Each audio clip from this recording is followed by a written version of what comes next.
Hey guys, today we're going to learn about Pythagorean theorem, or for many of you, review Pythagorean theorem and how we can use it in regards to helping us find perimeter of triangles. So let's first review the definition of Pythagorean theorem.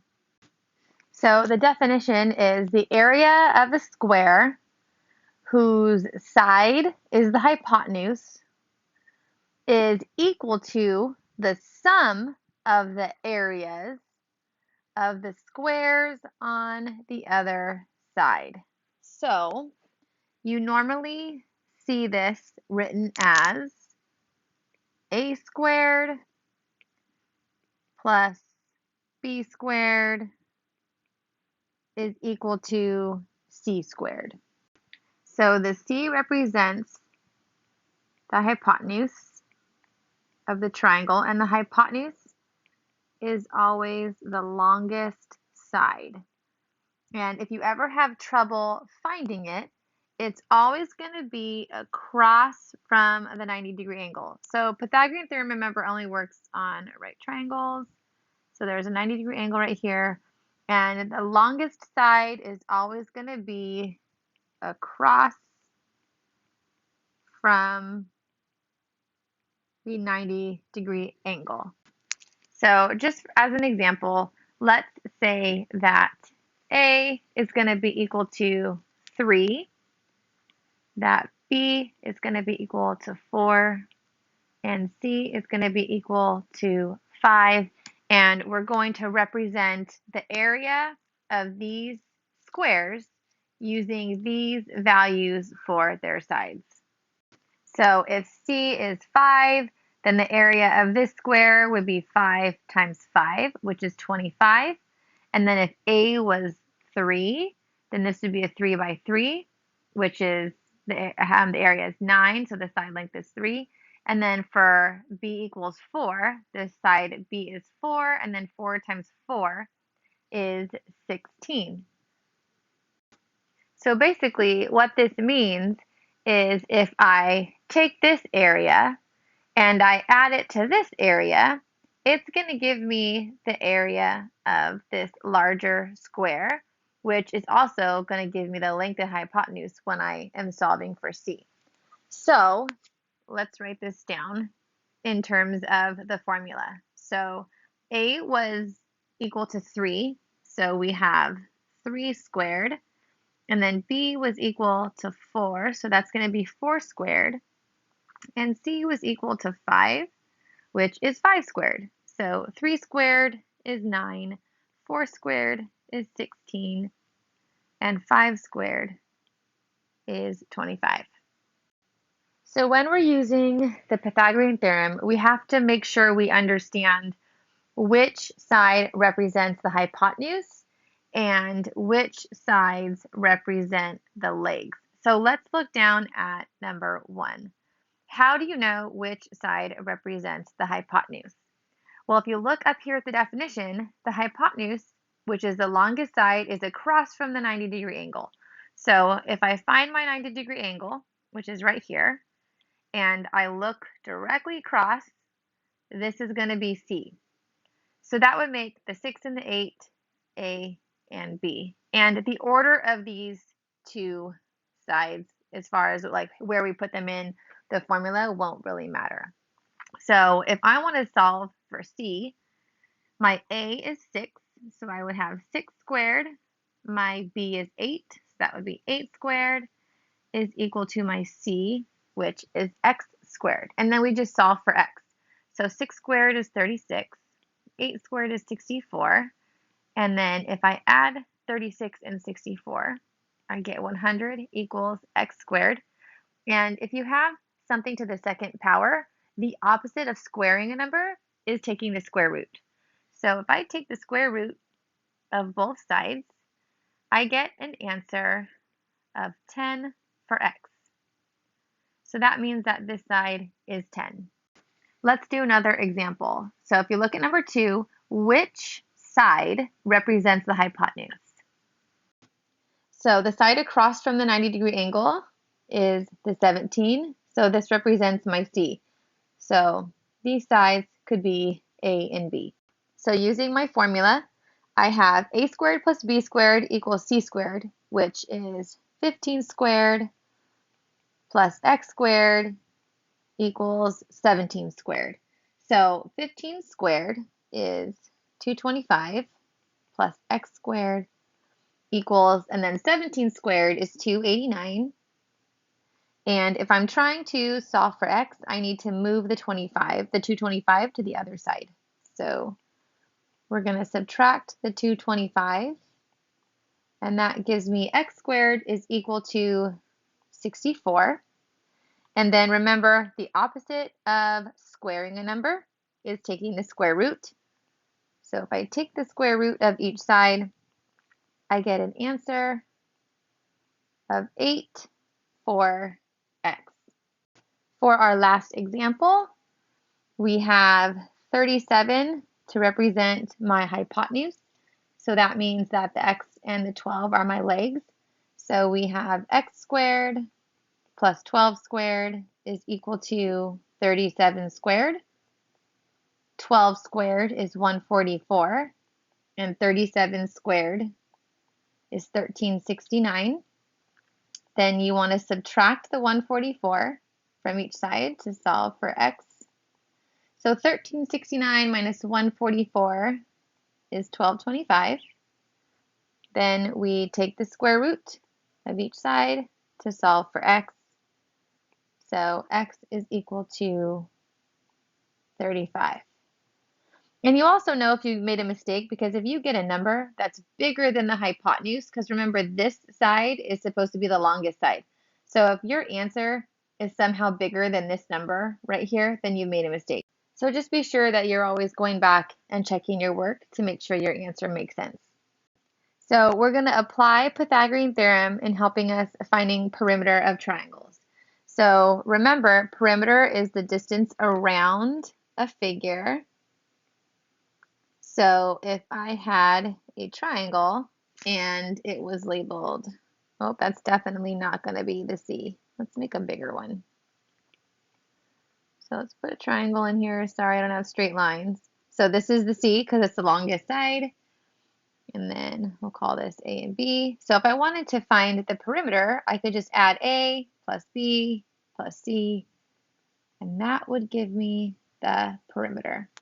So if you look at number 1, notice that we're missing one of the sides. So you're going to have to use Pythagorean theorem to get the length of this side to be able to add them all together to get the perimeter. Remember, we always want to identify which side is our hypotenuse. So it's opposite of the 90-degree angle.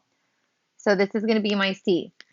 So that means I'm going to do 9 squared plus 12 squared is equal to C squared. 9 squared is 81. 12 squared is 144. That's going to be equal to C squared. 81 plus 144 is 225 equals C squared. Then we take the square root of each side to get rid of that exponent right there. And the square root of 225 is 15. So remember, I'm not done. I'm just going to use this answer to help me with the perimeter. So the perimeter is going to be 9 plus 12 plus 15. And that's going to give me an answer of 36 units. Let's take a look at number 2. So let's identify our hypotenuse. So remember the hypotenuse opposite the 90-degree angle. So that's going to be my C, making the x and the 16 the legs, or the A and the B.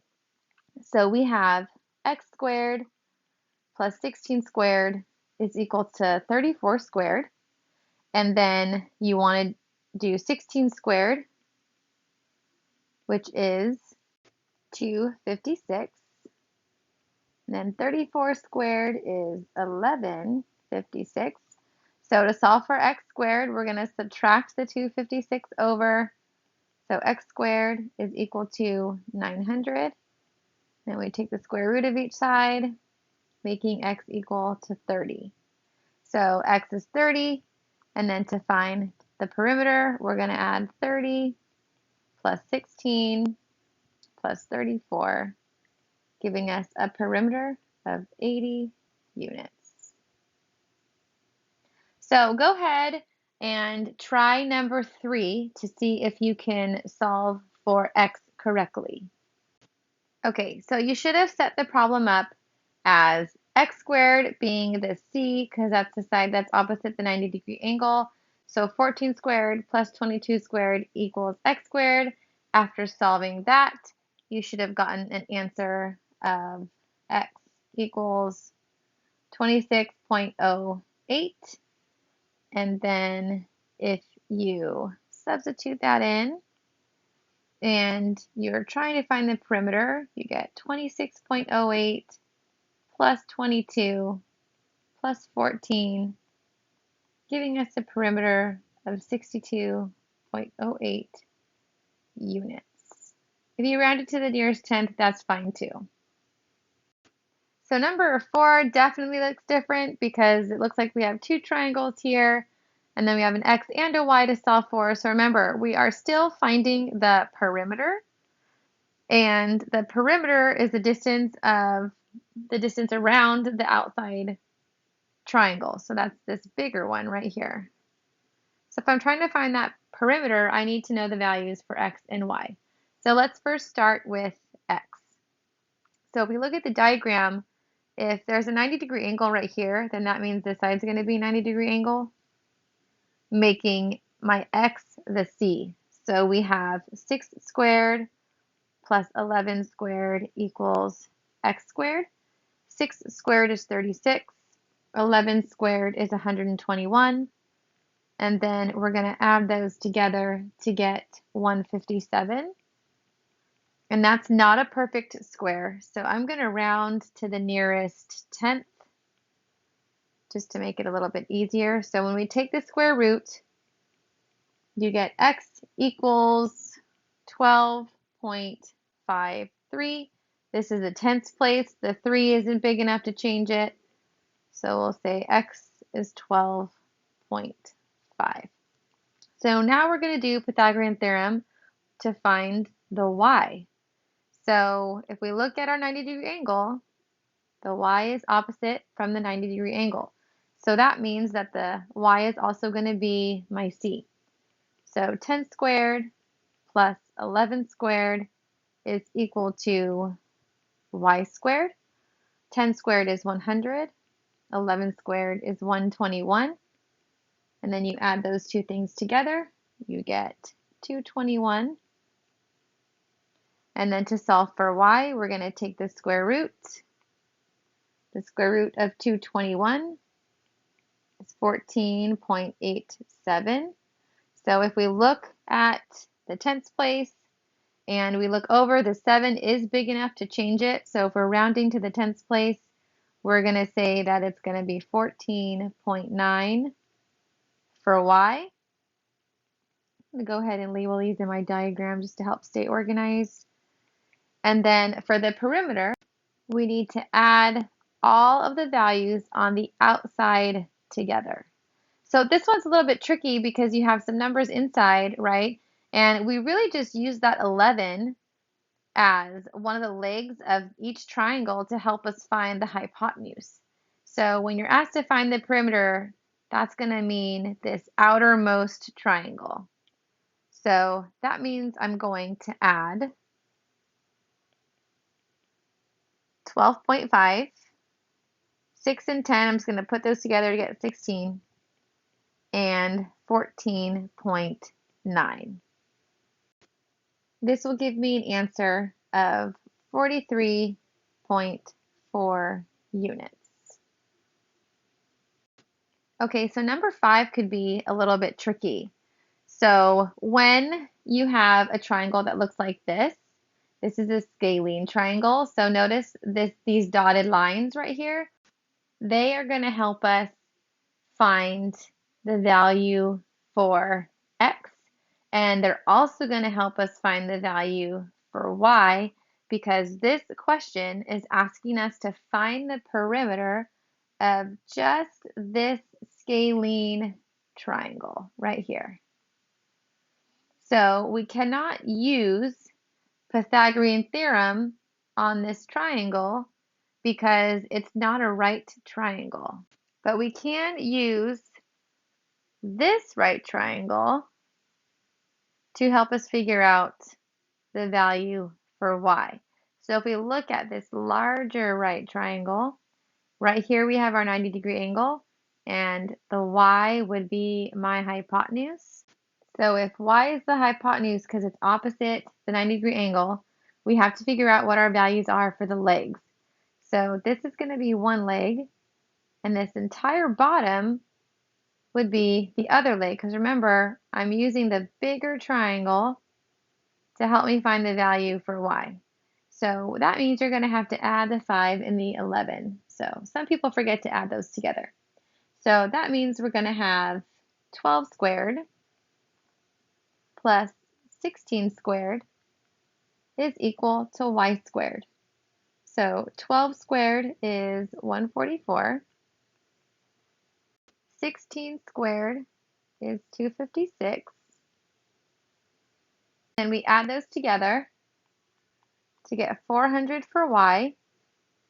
Then we take the square root of each side to solve for y. We get an answer of 20. So now we have to find x. So to find x, this one might be seem like it's a little bit easier because now we're just going to be using this smaller triangle. I'm going to do it in blue. So this one right here is going to help us find the value for x. So the 90-degree angle is right here, and opposite the 90-degree angle is the x, making x my hypotenuse. So this means I do 5 squared and 12 squared for my legs is equal to x squared. So 5 squared is 25, 12 squared is 144, and then when you add 25 and 144, you get 169. Take the square root of each side to solve for x. So 13 is equal to x. Now if I'm looking at the pink triangle or the red one, whatever color it appears on your screen, I'm trying to find the perimeter. So I know that the y is 20. This bottom side, just right here of this scalene triangle, is 11. And I just found my answer for x, which was 13. So when I want to find the perimeter, we add just those numbers together. So you have 13 plus 11 plus 20, and that will give us a perimeter of 44 units.